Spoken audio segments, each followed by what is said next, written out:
आज ले गए हैं बच्चों हम 10th क्लास का नया टॉपिक चैप्टर नंबर 1 का ऊष्माक्षेपी अभिक्रिया। ऊष्माक्षेपी अभिक्रिया क्या होती है? जिन अभिक्रियाओं में उत्पाद जब बनता है अभिकारकों से मिलकर और उत्पाद के साथ साथ ऊष्मा भी उत्पन्न होती है वो ऊष्माक्षेपी अभिक्रिया कहलाती है। तो हम लिखेंगे जिन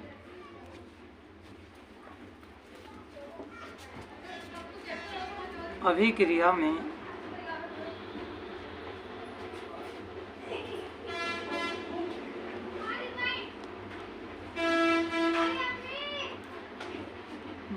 अभिक्रियाओं में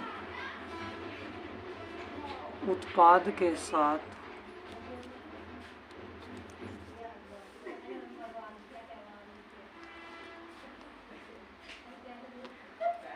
जिन अभिक्रियाओं में उत्पाद के साथ साथ ऊष्मा उत्पन्न होती है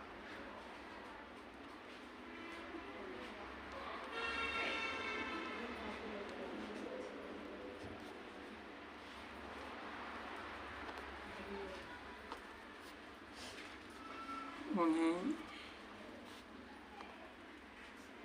ऊष्माक्षेपी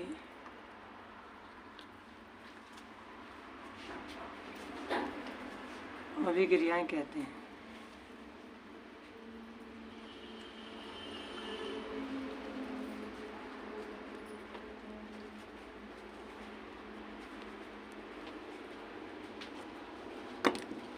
जैसे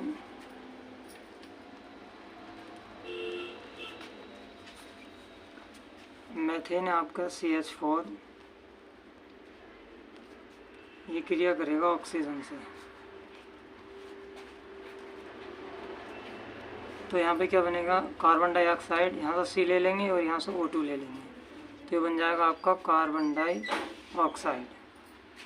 और प्लस H कितने बचे यहाँ पे? 4, और O कितने बचे? यहाँ पे कोई O नहीं बचा, तो हम पहले 4H को लिखेंगे 2H2। इस तरह से लिख सकते हैं 4H को। अब यहाँ पे 2 A थे, 2 यहाँ आ गए हमारे यहाँ पे, तो हम क्या करेंगे? यहाँ 200 गुणा कर लेंगे, O हो गए 4, तो अब यहाँ H2O निकाल लेंगे। ठीक है, तो यहाँ पे हमारे पास 2 O हो गए और यहाँ पे 2 दूनी 4 O हो गए, और यहाँ पे साथ में निकल जाएगी ऊष्मा, साथ में निकलेगी ऊष्मा। अब यहाँ पे C कितने हो गए? 1, यहाँ पे C 1, H कितने हो गए? 2 दूनी 4, और यहाँ पे कितने हो गए? 4, और यहाँ पे O कितने हो गए? 2 दूनी 4, यहाँ पे 2 और 2 4, तो ये होगी ऊष्माक्षेपी अभिक्रिया। फिर आती है आपकी ऊष्माशोषी अभिक्रिया। दूसरी आपकी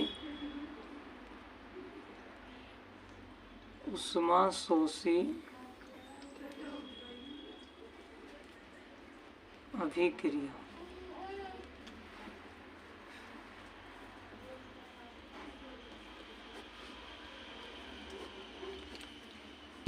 ऊष्माशोषी अभिक्रिया होती है यानी कि जिन अभिक्रियाओं में ऊष्मा का अवशोषण होता हो।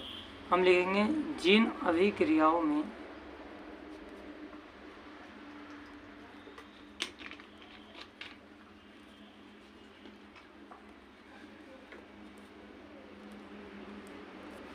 ऊष्मा का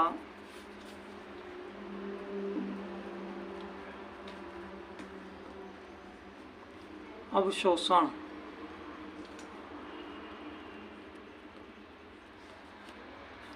होता है उन्हें ऊष्माशोषी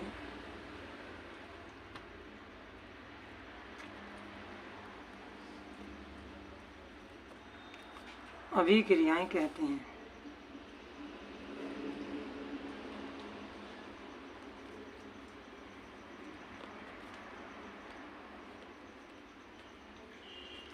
यानी कि जिसमें अभिकारकों के साथ साथ हमें उत्पाद बनाने के लिए ऊष्मा की आवश्यकता पड़ती है वो ऊष्माशोषी अभिक्रिया कहलाएगी। जैसे मैं अगर बात करूं एग्जाम्पल की, तो कार्बन ले लिया मैंने C और यहाँ पे ले लिया मैंने जल H2। जब इस कार्बन के साथ इस कार्बन है कि ये सब कोक भी बोलते हैं, हम इसे बोलेंगे कोक। इस कोक को जब जल से क्रिया करेगा तो हमें पहले ऊष्मा की आवश्यकता पड़ेगी, ऊष्मा की आवश्यकता पड़ेगी तब जाके ये क्रिया होगी।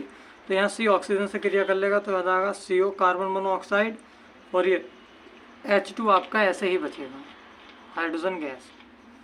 ठीक है, तो ऐसी अभिक्रिया जिसमें जिन अभिक्रियाओं में ऊष्मा का अवशोषण होता है, यानी कि जिन अभिक्रियाओं को करने के लिए हमें ऊष्मा की आवश्यकता पड़ती है, वो कहलाएगी ऊष्मा शोषी अभिक्रिया। और जिन अभिक्रियाओं में उत्पाद के साथ साथ ऊष्मा उत्पन्न होती है, यानी कि हमारे अभिकारक है, अभिकारक मिलने के साथ ये उत्पाद बना और उत्पादन के साथ साथ हमें ऊष्मा भी मिली, तो वो अभिक्रियाएं कहलाएंगी आपकी ऊष्माक्षेपी अभिक्रिया। बच्चों आपका नया टॉपिक है उपचयन। उपचयन को हम ऑक्सीकरण भी बोलते हैं, उपचयन या ऑक्सीकरण अभिक्रिया। तो उपचयन ऑक्सीकरण अभिक्रिया क्या है? किसी पदार्थ में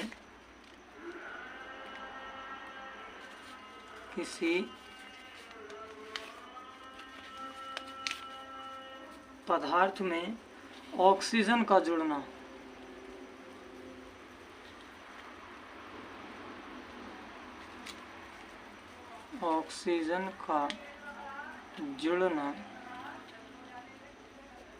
उपचयन या ऑक्सीकरण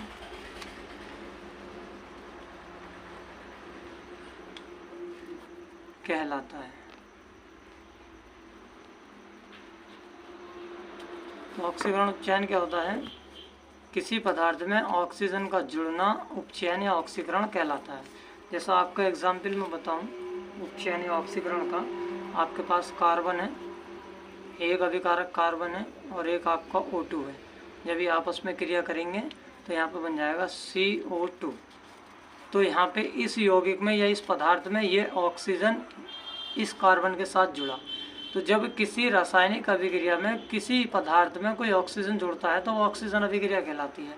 जैसे दूसरा एग्जाम्पल अगर मैं लूँ तो ये कॉपर है Cu, इसकी अभिक्रिया फिर हम ऑक्सीजन से करेंगे तो कॉपर ऑक्साइड बनेगा CO। यहाँ पे CO कितने हैं? एक, यहाँ पे कितने हैं? एक, यहाँ पे O कितने हैं? दो, यहाँ पे कितने हैं? एक। यहाँ 200 गुणा करेंगे तो CO की संख्या बढ़ गई, अब यहाँ 200 गुणा कर लें तो ये हो गई आपकी उपचयन या ऑक्सीकरण अभिक्रिया। अब इसके बाद जो टॉपिक आपका है अपचयन अभिक्रिया। अपचयन अभिक्रिया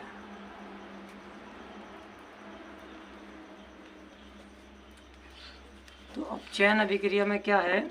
जब किसी पदार्थ में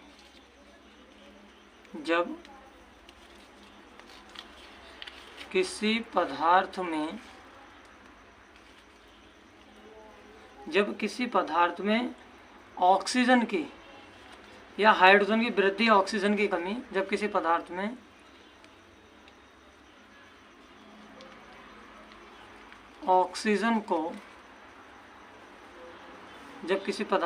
ऑक्सीजन की कमी हो तो अभिक्रिया अपचयन कहलाती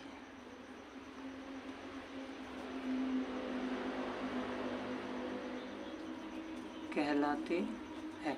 यानी कि जब किसी पदार्थ में ऑक्सीजन की कमी हो तो अभिक्रिया अपचयन कहलाती है। या फिर इस तरह से भी लिख सकते हैं, जब किसी पदार्थ में से ऑक्सीजन को हटाया जाता है तो अभिक्रिया अपचयन कहलाती है। अब जैसे एग्जाम्पल की मैं बात करूँ आपसे तो कॉपर ऑक्साइड है CuO, copper oxide CuO।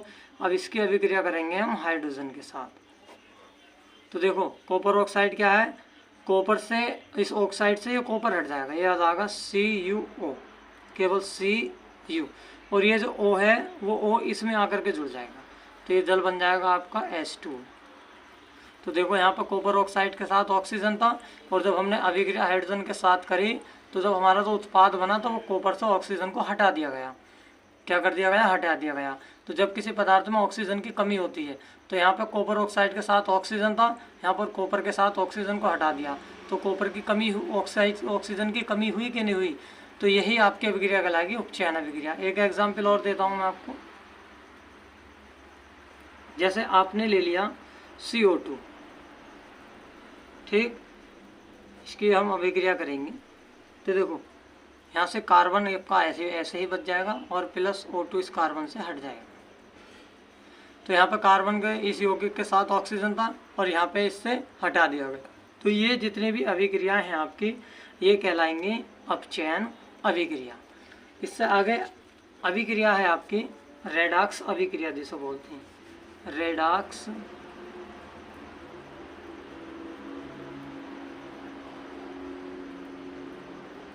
Redox अभिक्रिया वो होती है जिसमें ऑक्सीजन अपचयन दोनों एक साथ हो। रेडॉक्स अभिक्रिया।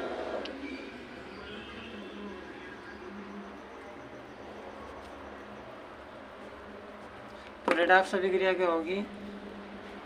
किसी पदार्थ में या किसी रासायनिक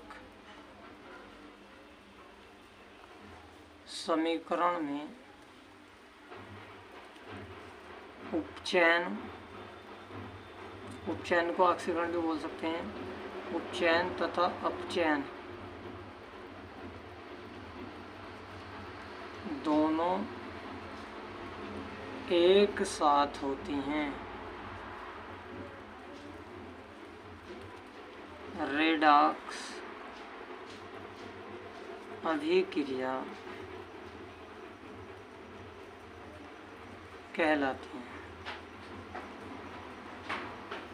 जैसे एग्जाम्पल मैं आपको बताऊं, एग्जाम्पल में ले रहा हूं CuO कॉपर ऑक्साइड, और इसकी अभिक्रिया कराई मैंने हाइड्रोजन से।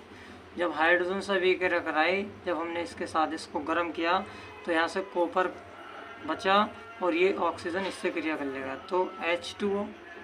अब देखो ये जो आपका कॉपर ऑक्साइड था, इस कॉपर ऑक्साइड से यहाँ से ऑक्साइड था, यहाँ से ऑक्सीजन हट गया, तो जब कॉपर ऑक्साइड से ऑक्सीजन हट गया तो ये तो हुआ उपचयन, सॉरी अपचयन, ठीक। और यहाँ पे देखो ये हाइड्रोजन है, हाइड्रोजन यहाँ पे ऑक्सीजन नहीं था हाइड्रोजन के साथ, लेकिन यहाँ पे हाइड्रोजन के साथ ऑक्सीजन जुड़ गया। जब हाइड्रोजन के साथ ऑक्सीजन जुड़ गया तो ये हुआ उपचयन। क्या हुआ? उपचयन। तो दोनों अभिक्रियाएं एक साथ हुई, अपचयन भी और उपचयन।